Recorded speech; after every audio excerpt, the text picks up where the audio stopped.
Okay na. Kasama yung mga aman. Okay, pasok na kayo. Pasok na. Pasok na. Pasok na, dali. Lalabas yung mga manok. Pasok na, pasok na, pasok na doon. Pasok na. Hindi nakapaghintay. Pasok na.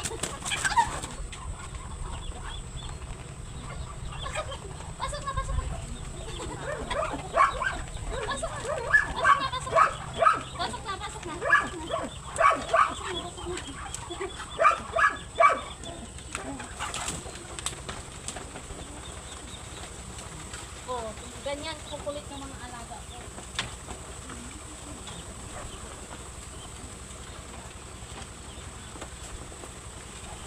Walang lalabas, ha?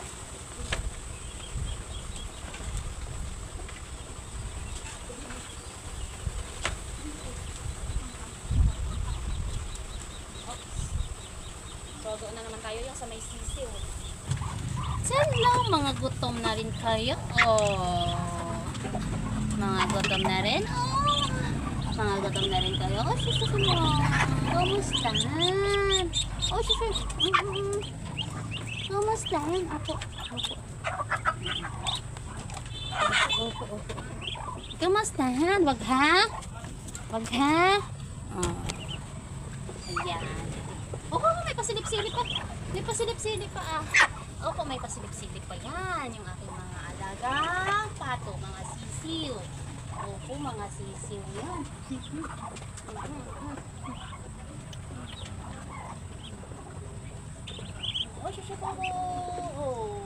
Bakit parang matamla yung isa?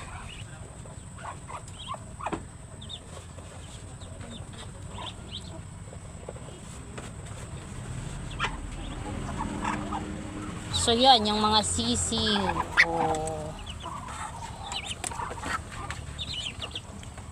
Bakit parang matamla yung isa? May sipon. Yan yung nanay. Kinulong ko muna kasi nga sinisipon. Nilalagay ko na sila sa kanilang kulungan dahil nga sa loob ng bahay natutulog sa kwarto kahit ilabas ko. So, yan, ito si Pachik. At ito naman si Pachik.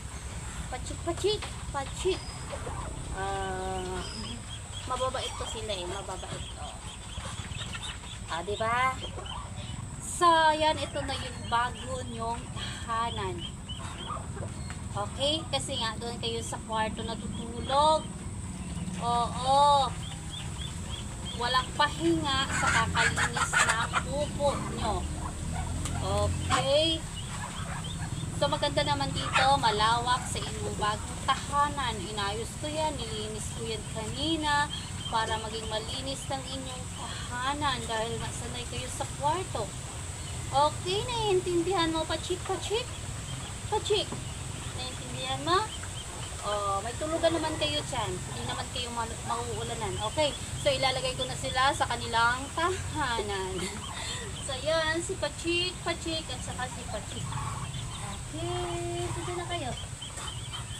Takpan ko na lang.